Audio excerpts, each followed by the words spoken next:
नमस्कार दादा. नमस्कार. गेल्या 10 वर्षापासून तुम्ही आपल्याकडे संतोष आणि विद्यमान आमदार आहे. आता निवडणुका आल्या विधानसभेच्या, चंद्रकांत आणि त्यांच्या विरोधात. काय वाटतं तुम्हाला, तुमची कामं झाली?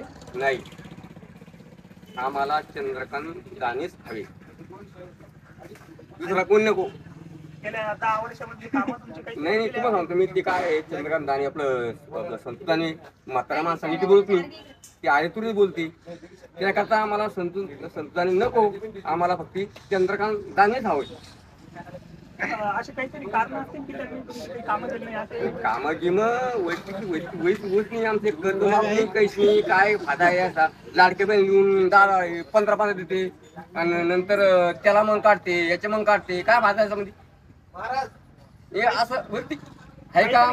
गावात काहीतरी कामं केली असतील त्यांनी? काही नाही हो, काम काढे.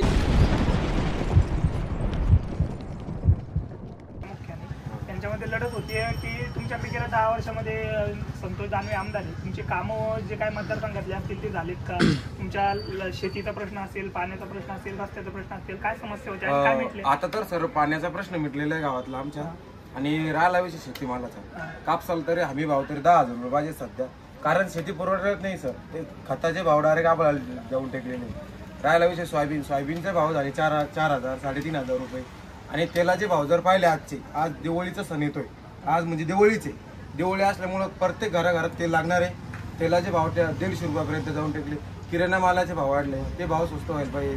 राहिला विषय समजा कोणते पण रेट भाव वाढलेले आहे.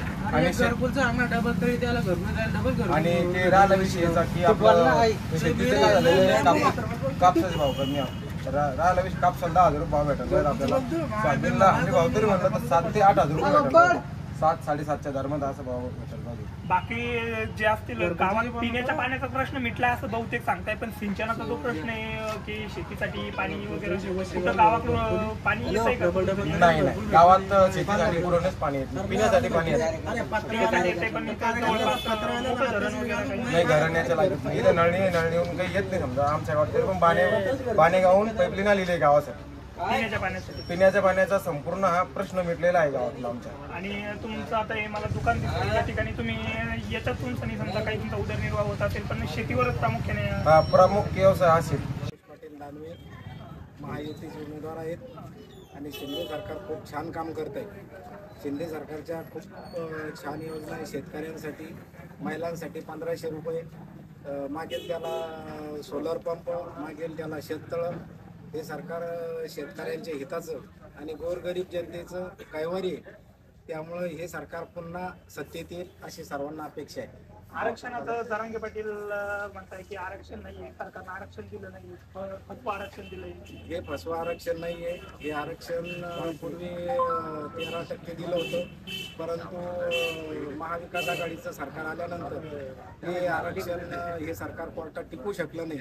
आता पण देवेंद्र फडणवीस साहेबांनी 10% आरक्षण दिलेलं आहे, ते टिकेल आणि गोरगरीब जनतेच्या मुलांचं भलं होईल. आणि पण जरांगे पाटलांचं म्हणणं आहे की आम्हाला ओबीसीतून आरक्षण पाहिजे, मग त्याचा परिणाम इकडे जाणवणार नाही? ओबीसीच्या आरक्षणाचा इकडे काही परिणाम जाणवणार नाही. त्यामुळं संतोष पाटील दानवे हे बहुमतात निवडून. तुम्हाला काय वाटतंय दादा? चांगला विकास झाला आहे, ऊर्जा सगळ्या शेततळे सगळे कामं झाले, फक्त माल भाव जाऊ, फक्त शेतीमालाचा भावाचा एक प्रश्न, सगळी कामं झालेली आहेत. मालाला भाव जाऊ, कापसाला भाव द्या. म्हणजे एक सगळ्यात मोठा मुद्दा हाच आहे की शेतीमालाला भाव नाहीये आणि बाकी सगळी कामं जवळपास झालेली कम आहे. शेतीमाल भाव जाऊ, शेतीमालाच्या भावाचाच प्रश्न आहे सगळ्यात मोठा.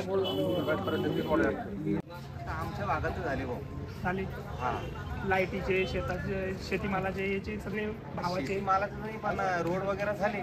रोड हा, गावात पाणी येते, गावात पाणी येतं आम्हाला पिण्यायोग्य पाणी. आम्ही त्या गावाची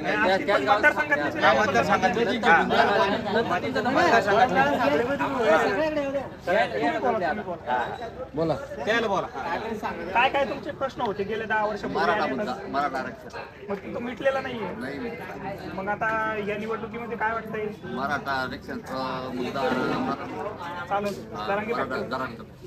आणि बाकी मतदारसंघामधली बाकी काही कामं होती तुमची, जसं की 10 वर्षापूर्वी तुम्हाला वाटत होती की या 10 वर्षामध्ये मिटले नाही मिळते नाही मिटले? फक्त कार्यकर्त्याच कार्यकर्त्यांचे कामं सामान्य जनतेचं काम नाही ना. कामं झाले नाही. आता लाडक्या बहिणीसारखी योजना आणली आहे सरकारनं. तेलाचे भाव किती झाले?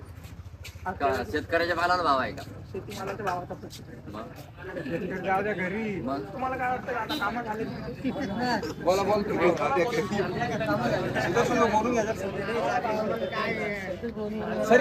मराठा बुद्धा जरांगे जसं लोकसभेला चालला तसं याप्रमाणे भोकरदन जावर आहोत ना जरांगे भेट.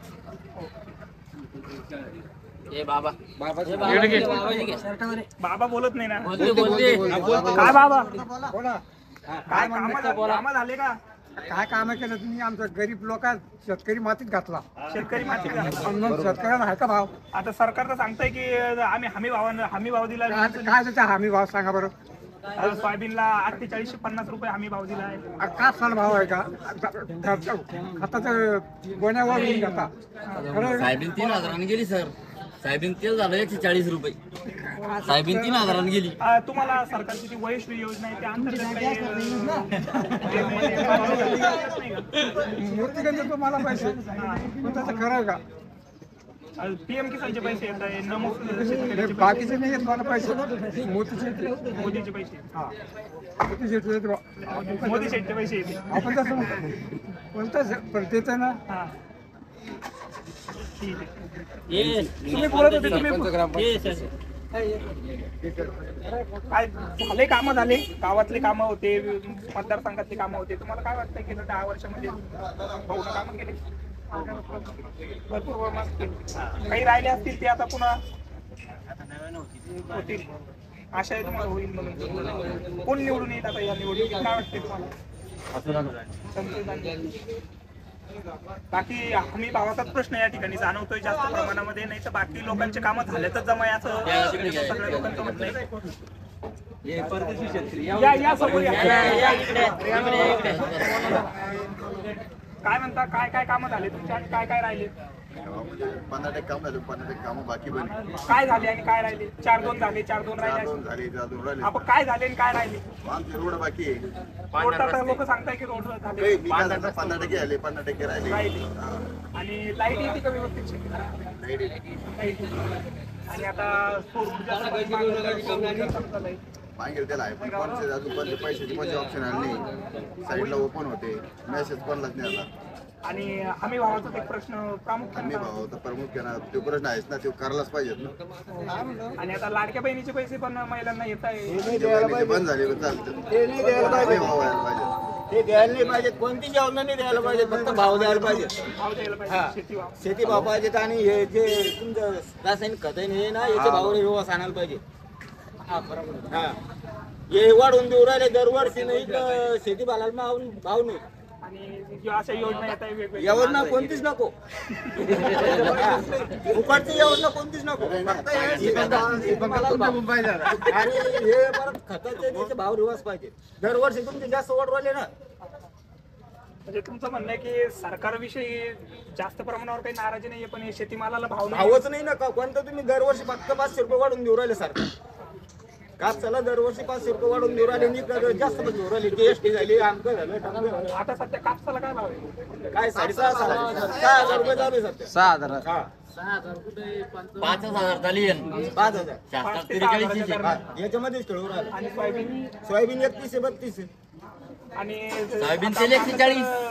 धनंजय मुंडेंनी सांगितलं होतं कृषी मंत्री की सोयाबीन हमी भावानं आम्ही खरेदी करतो 4850 हे रुपये. फक्त कागदावरच आहे. शेतकऱ्यांना त्याचा शेतकऱ्यांना काहीच फायदा नाही. व्यापाऱ्याला फायदा आहे. व्यापाऱ्यांना फायदा नाही, बाकी काहीच नाही. आणि आता त्यांनी तर आता काल का परवा त्यांचं असं स्टेटमेंट होतं की आता दिवाळीच्या मुळे ते आचारसंहितेमुळे ते चुकलंय आणि दिवाळी झाल्याच्या नंतर आम्ही निवडणुका संपल्याच्या नंतर ते फेडरेशन चालू करू. आता आपल्याकडे दसऱ्याला चालू होत असतं तर मग हे दिवाळीपर्यंत काल आम्ही आपल्याकडे फेडरेशन सोयाबीन हमी भाव खरेदी केलं कुठं आहे तिथे या ठिकाणी असतात, दिवाळी इथं भोकरला चालू. पण ते शेतकऱ्यांकडून घेतली नाही त्याविषयी काही तक्रार वगैरे तक्रार कोण कराल? बोला तुम्ही, बोला ना. तक्रार करता कोणच्याकडे? तक्रार करता कोणच्याकडे? आता इथं स्थानिक लोक पण केली ती. सर्व सिस्टम यांचं पूर्ण सिस्टम सगळं कोणत्या शेतकऱ्याच्या पण मला कापूस, सोयाबीन, कोणतंही पीक घ्या शेतकरी राहायला विषय मराठा आरक्षणाचा प्रश्न किती गंभीर आहे.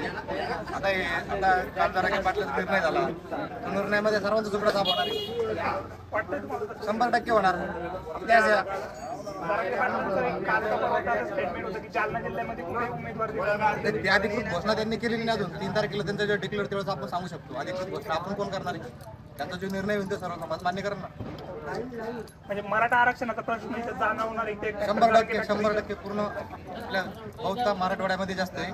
बाकी ठिकाणी कमी प्रमाणात मराठवाड्यात जास्त आहे. आपल्या मतदारसंघ तुमच्या प्रभात मतदारसंघ 100% दारंगे फॅक्टर चालणार आणि सरकारलाही आणि विरोधकालाही चांगला फरक बसणार आहे.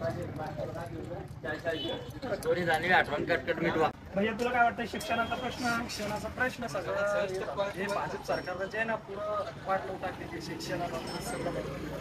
आणि आता विद्यार्थ्यांचं शिकून बाहेर पडताय पण त्यांना नोकरी मिळत नाहीये. हे सरकार पुरं भाजपचंच आहे ना. भाजप म्हणजे करण्याचं कुठं आपलं MBBS नाही, कुठं काही नाही. शिरोडला बघा आपलं सरकारनं भरपूर कामं केली ना. 10 वर्ष काहीच कामं केली नाही.